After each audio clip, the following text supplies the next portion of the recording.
പരിശുദ്ധതയുടെ പർദീസയിലേക്ക് ഏവർക്കും സ്വാഗതം.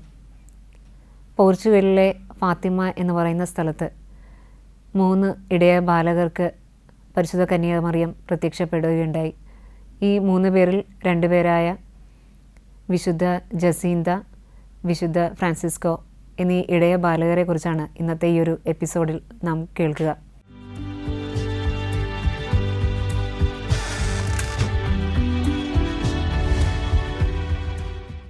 ഫ്രാൻസിസ്കോയും ജസീന്തയും സഹോദരങ്ങളാണ്.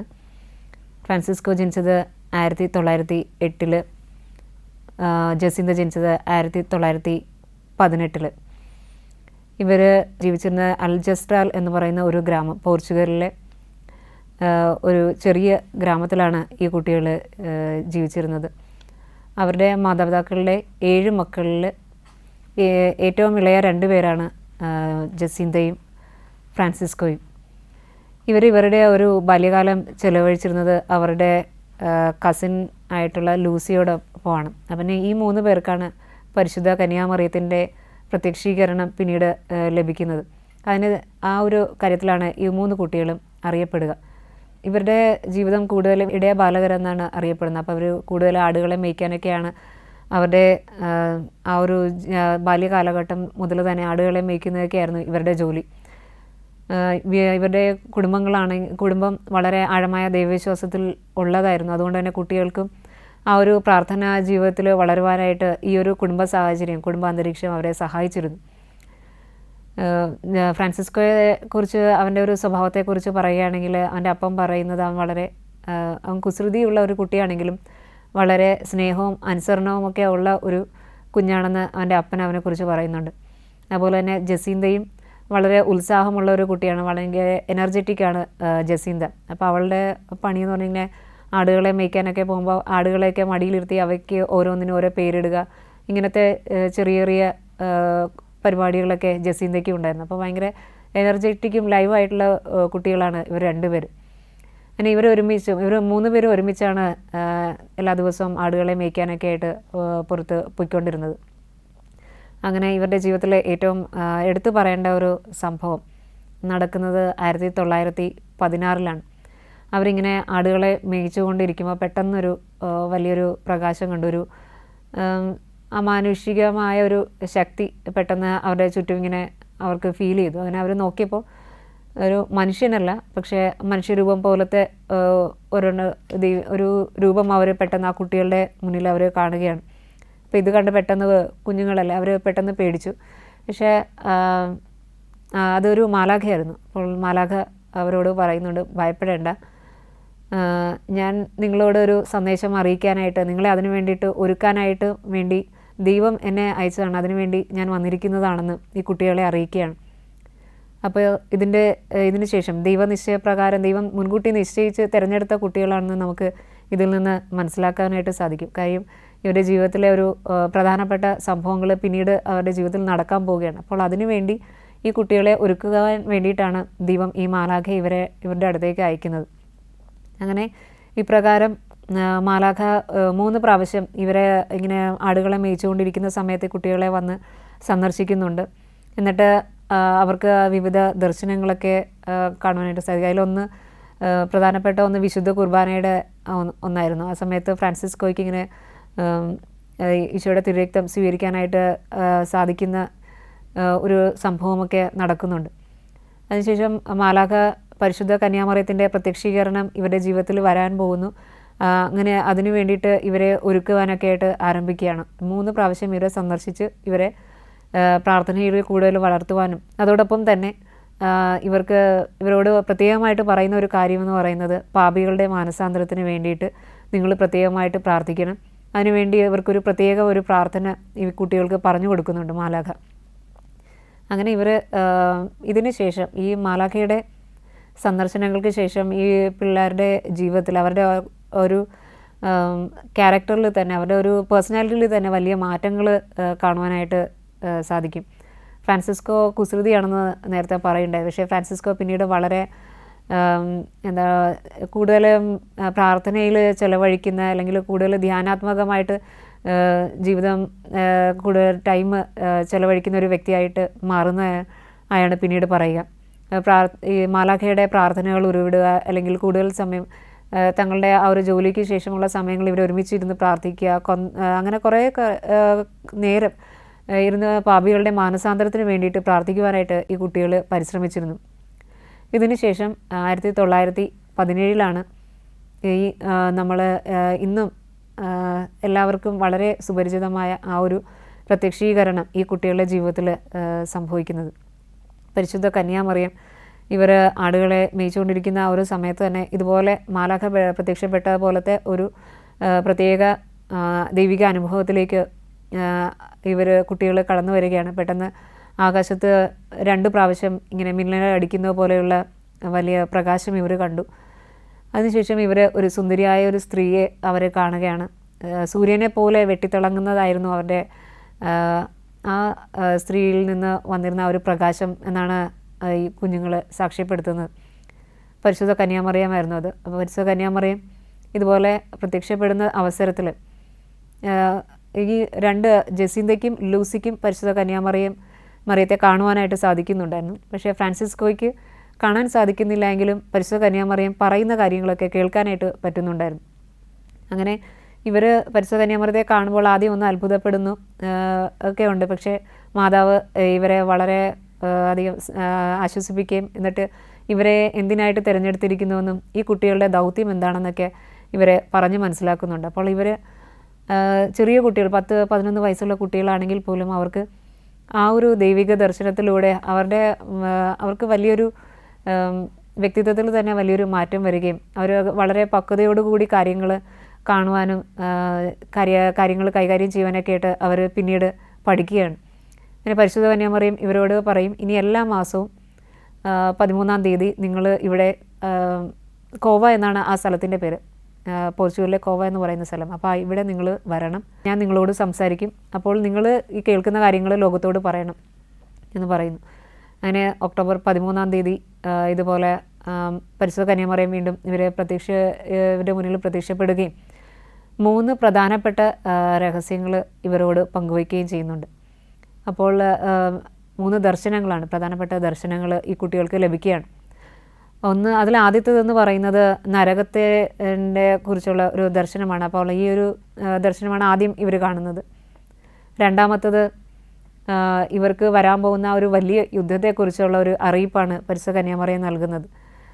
അതായത് ലോകം പാപികളെ കൊണ്ട് നിറഞ്ഞിരിക്കുന്നു. അപ്പോൾ ഇതിന് ശേഷം നടക്കാൻ പോകുന്ന പിശാചുമായി നടക്കാൻ പോകുന്ന ആ ഒരു വലിയ യുദ്ധത്തെക്കുറിച്ചുള്ള ഒരു ദർശനം ഇവർക്ക് നൽകുന്നുണ്ട്. അപ്പോൾ അതുകൊണ്ട് തന്നെ ഇവർ ഏറ്റവും അധികം മാനസാന്തരത്തിന് വേണ്ടിയിട്ട് ഇവർ പ്രാർത്ഥിക്കുവാനായിട്ട് പരിശുദ്ധ കന്യാമറിയം ഇവരോട് ആവശ്യപ്പെടുകയാണ്. ഏറെ പ്രത്യേകിച്ച് ജപമാല ചൊല്ലി പ്രാർത്ഥിക്കുവാനായിട്ട് പരിശുദ്ധ കന്യാമറിയം ഇവരോട് ആവശ്യപ്പെടുന്നു. ഇതുകൂടാതെ തന്നെ റഷ്യ എന്ന് പറയുന്ന രാജ്യം പരിശുദ്ധ കന്യാമറിയത്തിന് സമർപ്പിക്കപ്പെടുവാനായിട്ട് പ്രതിഷ്ഠിക്കപ്പെടുവാനായിട്ടും പരിശുദ്ധ കന്യാമറിയം ഇവർക്ക് അതിനെക്കുറിച്ചുള്ള ഒരു അറിയിപ്പും കൂടെ നൽകുന്നു. ഏറ്റവും അവസാനത്തത് തിരുസഭയെക്കുറിച്ചുള്ള ഒരു വെളിപാടായിരുന്നു. അപ്പോൾ ഈ ഒരു വെളിപാട് അന്ന് അവർ ആരോടും റിവീൽ ചെയ്യരുതെന്ന് പറഞ്ഞുകൊണ്ട് തന്നെ അതൊരു രഹസ്യമായിട്ട് തന്നെ സൂക്ഷിക്കുവാനായിട്ട് ആവശ്യപ്പെട്ടു. തിരുസഭയിൽ പിന്നീട് നടക്കാൻ പോകുന്ന കാലങ്ങൾക്ക് ശേഷം നടക്കാൻ പോകുന്ന ഒരു സംഭവത്തെക്കുറിച്ചുള്ള ഒരു വെളിപാടാണ് അന്ന് പരിശുദ്ധ കന്യാമറിയം ഇവർക്ക് നൽകുക. ജോൺ പോൾ മാർപ്പാപ്പ ഈ ഒരു ഫാത്തിമയിലെ ഈ 3-ാമത്തെ രഹസ്യം ഇവരിൽ നിന്ന് സ്വീകരിച്ച് അത് സീൽ ചെയ്ത് കുറേ കാലം വച്ചിരുന്നു. പിന്നീട് വർഷങ്ങൾക്ക് ശേഷമാണ് ഈ ഒരു സത്യം, ഈ ഒരു രഹസ്യം പുറത്ത് അറിയിക്കുന്നത്, ലോകത്തെ അറിയിക്കുന്നത്. പരിശുദ്ധ കന്യാമറിയത്തിൻ്റെ ആ ഒരു അറിയിപ്പ് അനുസരിച്ച് തന്നെയാണ് പിന്നീട് അവർ ചെയ്യുക. അങ്ങനെ ഇവർക്ക് ഈ 3 പ്രധാനപ്പെട്ട രഹസ്യങ്ങളും പരിശുദ്ധ കന്യാമറിയം തൻ്റെ ആ ഒരു ദർശനത്തിലൂടെ കുട്ടികൾക്ക് നൽകുകയാണ്. പിന്നീട് സംഭവിക്കുന്നതെന്ന് പറഞ്ഞാൽ ഇവർക്ക് വളരെയേറെ നമ്മൾ വിചാരിക്കും പരിശുദ്ധ കന്യാമറിയം പ്രത്യക്ഷപ്പെട്ട് കഴിഞ്ഞപ്പോൾ വളരെ സന്തോഷകരമായൊരു ജീവിതമായിരുന്നു ഈ കുട്ടികൾക്ക് ലഭിച്ചിട്ടുണ്ടാവുക എന്നായിരിക്കും. പക്ഷേ നേരെ മറിച്ചായിരുന്നു. കാര്യം അന്ന് വളരെയേറെ വിശ്വാസം തീരെ ഇല്ലാത്ത ഒരു അവസ്ഥയിൽ ആയിരുന്നു അന്നത്തെ ഒരു കാലഘട്ടം. ഇവർക്ക് പരിശുദ്ധ കന്യാമറിയം ദർശനം നൽകിയ ആ ഒരു സമയം എന്ന് പറയുന്നത്. അപ്പോൾ തന്നെ വിശ്വാസത്തിൽ തീരെ ഇല്ലാത്ത ഇതിനെക്കുറിച്ച് ഈ ഒരു ന്യൂസ്, അതായത് കുട്ടികൾക്ക് മാതാവിൻ്റെ പ്രത്യക്ഷീകരണം ലഭിച്ചു എന്നുള്ള ഒരു ന്യൂസ് പെട്ടെന്ന് തന്നെ ആ ഒരു നാട്ടിൽ മൊത്തം അറിയാനായിട്ട് തുടങ്ങി. പ്രത്യേകിച്ചൊരു സെക്കുലർ ആയിട്ടുള്ള ഒരു പ്രസ്സിൽ ഈ ഒരു അറിയിപ്പ് ലഭിച്ചപ്പോൾ തന്നെ ഇവർ പെട്ടെന്ന് കുട്ടികളെ എത്രയും പെട്ടെന്ന് അതിൽ നിന്ന് അവരെ തടയണം, ഇത് നിർത്തലാക്കണം, അല്ലെങ്കിൽ ആൾക്കാരെല്ലാം പെട്ടെന്ന് ക്രിസ്തീയ വിശ്വാസത്തിലേക്ക് കടന്നു വരാനായിട്ട് ഇടയാകും. അപ്പോൾ എത്രയും പെട്ടെന്ന് ഇതെല്ലാം സ്റ്റോപ്പ് ചെയ്യണം എന്നുള്ള തീരുമാനത്തിൽ കുട്ടികളെ പീഡിപ്പിക്കാനൊക്കെ ആയിട്ട് അവർ തീരുമാനിച്ചിറങ്ങുകയാണ്. പരിശുദ്ധ കന്യാമറിയം ഇതിനു മുമ്പ് തന്നെ കുട്ടികൾക്ക് ഇതിനെക്കുറിച്ചൊരു മുന്നറിയിപ്പ് നൽകിയിരുന്നു. കാര്യം മാതാവ് പറയുന്നുണ്ട്, നിങ്ങൾക്ക് ഇനി കൂടുതൽ സഹിക്കേണ്ടി വരും, ഒത്തിരി സഫർ ചെയ്യേണ്ടി വരും, പക്ഷേ കർത്താവിൻ്റെ ഗ്രേസ്, ആ ഒരു കൃപ നിങ്ങളോടൊപ്പം ഉണ്ടായിരിക്കും. അപ്പോൾ എത്ര തന്നെ നിങ്ങൾക്ക് സഫർ ചെയ്യേണ്ടി വന്നാലും കർത്താവിൻ്റെ കൃപ അതെല്ലാം നിങ്ങൾക്ക് മറികടക്കുവാനായിട്ടുള്ള സഹായം നൽകുമെന്ന് പരിശുദ്ധ കന്യാമറിയം ഇവർക്ക് ഉറപ്പ് നൽകുന്നു. അങ്ങനെ ഇവർ ഈ ഒരു പ്രത്യക്ഷീകരണ വാർത്ത അവരുടെ വീട്ടിലൊക്കെ ആദ്യം പറയുന്നെങ്കിലും ആദ്യമൊന്നും അവർ വിശ്വസിക്കുന്നില്ല.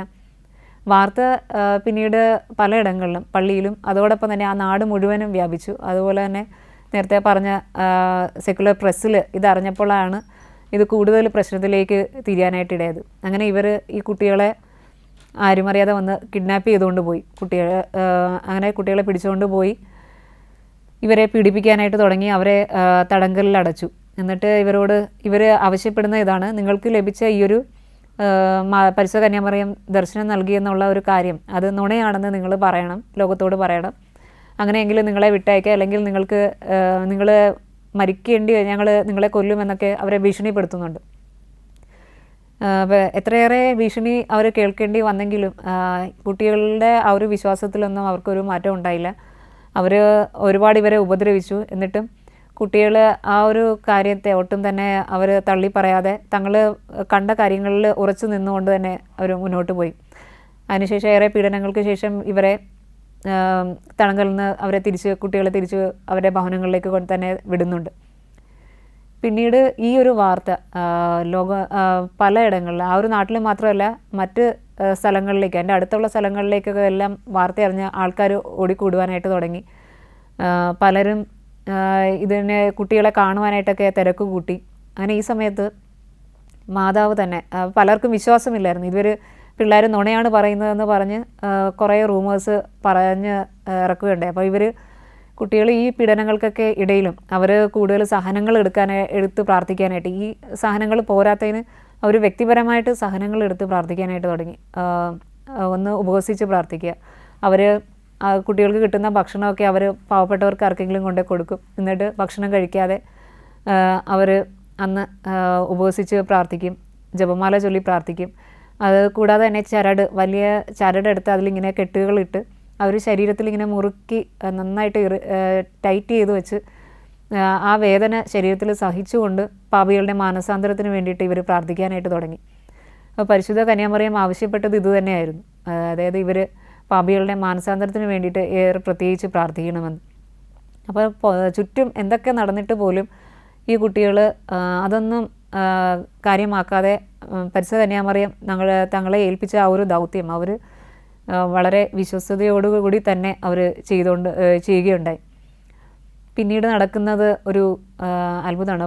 മാതാവ് ഇവരോട് പറയുന്നുണ്ട്, ആൾക്കാർ കണ്ട് വിശ്വസിക്കുന്നതിന് വേണ്ടിയിട്ട് ഇന്ന ദിവസം അവർ എല്ലാവരും അവിടെ വരാൻ, കോവയിൽ എത്താനായിട്ട് അറിയിക്കുക.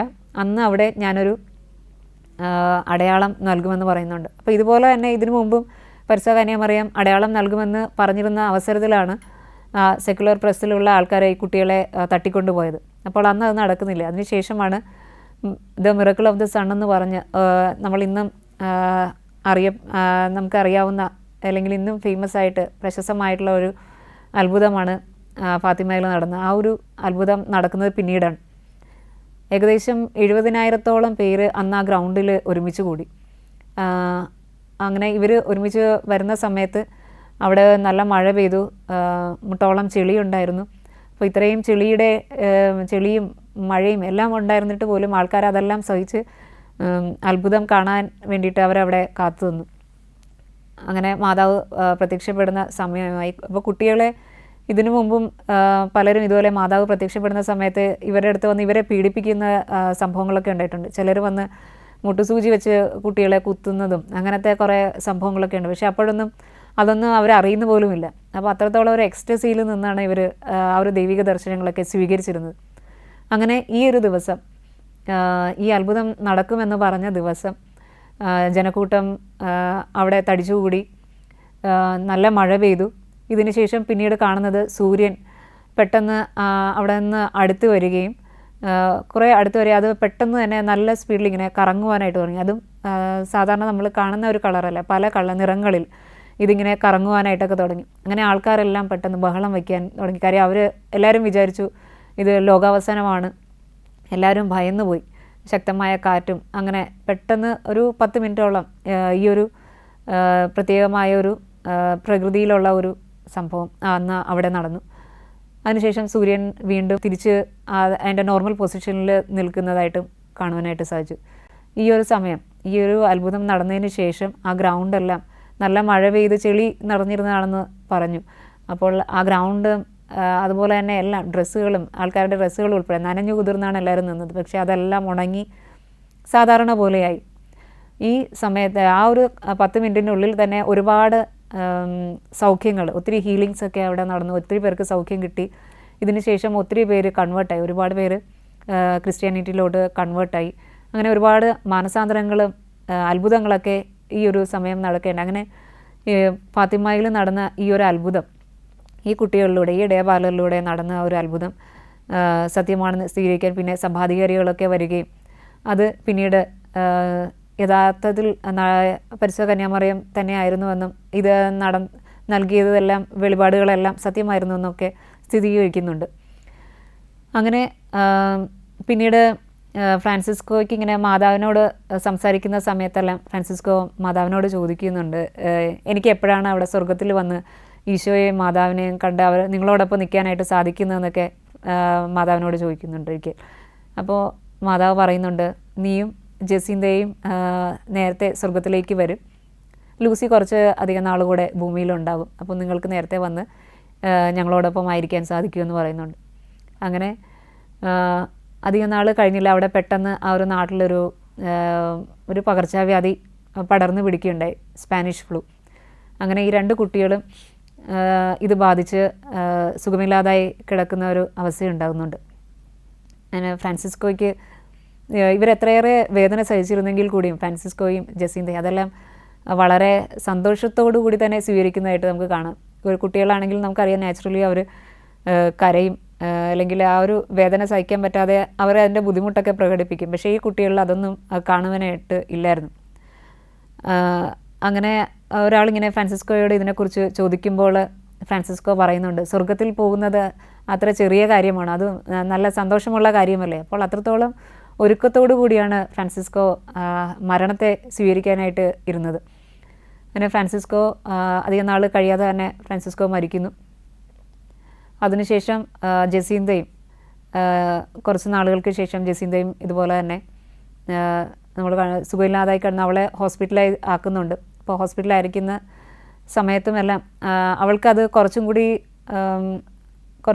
അത് കൂടുതൽ സിവിയറായി, അവളുടെ അസുഖം അവളുടെ ലങ്സിനെയും അതുകൂടാതെ തന്നെ അവളുടെ റിബ്സിനെ വരെ അത് ബാധിച്ചിരുന്നു എന്ന് പറയുന്നത്. അങ്ങനെ ഹോസ്പിറ്റലായിരുന്നപ്പോൾ ജസീന്തയുടെ 2 റിബ്സ്, 2 വാരിയെല്ലുകൾ സർജറി ചെയ്ത് മാറ്റേണ്ടി വന്നു.